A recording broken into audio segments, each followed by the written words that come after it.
Joining me now is Democratic Senator Sheldon Whitehouse, the chairman of the Budget Committee, who also serves on the Judiciary and Finance Committees.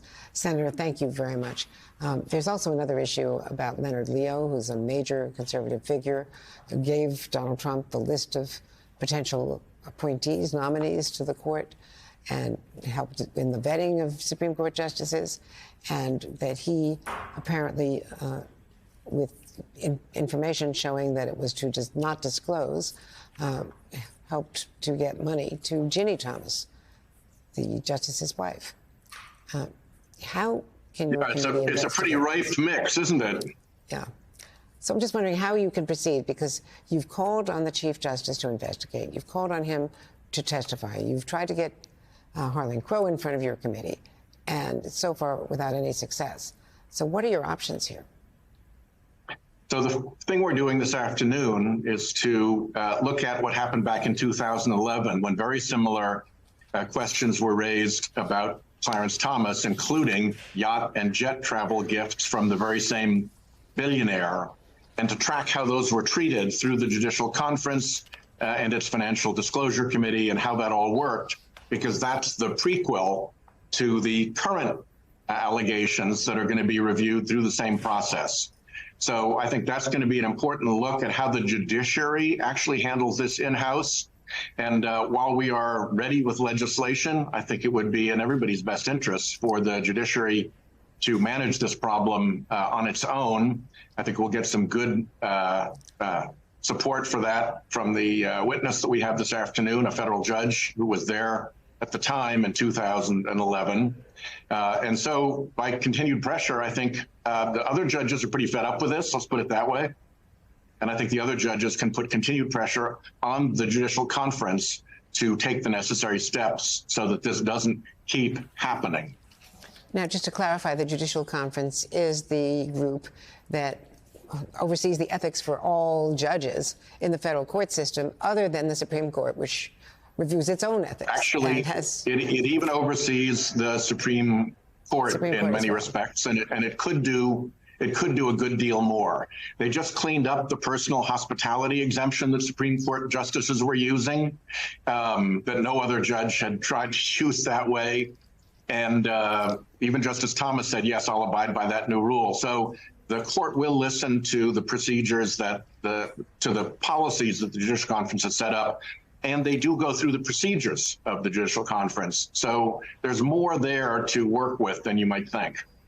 So Harlan Crow, as I understand it, also purchased Justice Thomas's mother's house, the family home in Georgia. Was that a loophole also? And that doesn't count as hospitality. Was that declared? No, there's some things that are impossible to excuse under the reporting rules. And one is a transaction that's over $1,000 in real estate that isn't your primary residence. This qualifies. No excuses, should have been disclosed. Another one is jet travel. Even personal hospitality has to be food, lodging, or entertainment. So being flown someplace in a jet is transportation, not food, lodging, or entertainment. And that clearly should have been disclosed. And then we'll go back and look at 2011 and see what was missed in that process, including this directed payment from Leonard Leo, who is the billionaire's chief mischief maker in their court packing operation. And describe that payment. Is that the payment to Ginny Thomas? Yes. This was the instruction to give $25,000 to Mrs. Thomas, but make sure that it doesn't mention that it's going to her. How do you get this cleaned up? Because the court and some people close to the court are concerned about the reputation of the court. And they should be. This is really stunningly bad behavior. And nobody knows how stunningly bad this behavior is better than other judges. So I think there's a lot of pressure coming from the other federal courts, particularly the judges who sit on this Judicial Conference, to put pressure on the Supreme Court to clean it up, to fix up their own rules to clean it up. And they're willing to do that. They just did it with respect to Justice Scalia's trick of saying that a personal invitation produced personal hospitality. They shut that down completely and quickly.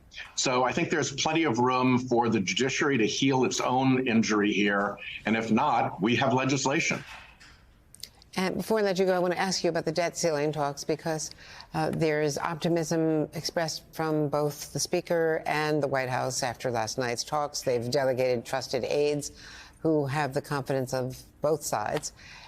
Are you concerned, though, that the president has talked about conceding work rules for people on federal assistance programs?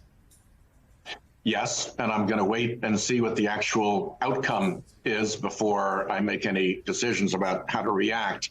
But I do think it's very, very, very important that the president keep his constitutional option on the table in case negotiations break down. The absolutely worst thing that could happen would be a default. That would be, I think, we always use big words on television, but I think it's fair to say that that would be economically cataclysmic, not only in the United States, but around the world. And that Speaker McCarthy is playing with dynamite whose danger he does not fully appreciate. And the sooner he puts the pin back in the grenade and we can go back to regular order and behave like the Constitution suggests we should, the better off we will all be. You're talking about the 14th Amendment, and I know Lawrence Tribe has now endorsed that approach, but it would be litigated forever. Could the economy survive? Not necessarily. Okay. Not necessarily. I would get to the Supreme Court very quickly if I were the president of the United States with stakes like the economic cataclysm that would be pending. And I think I could make a convincing argument this is a political question between the president and the Congress, and the court shouldn't get involved. They should call it a political question and walk away and let the branches handle it. And what that does is it defuses the hand grenade forever. Senator Sheldon Whitehouse, thank you very much. Good luck with your hearing today. Thank you. Thanks.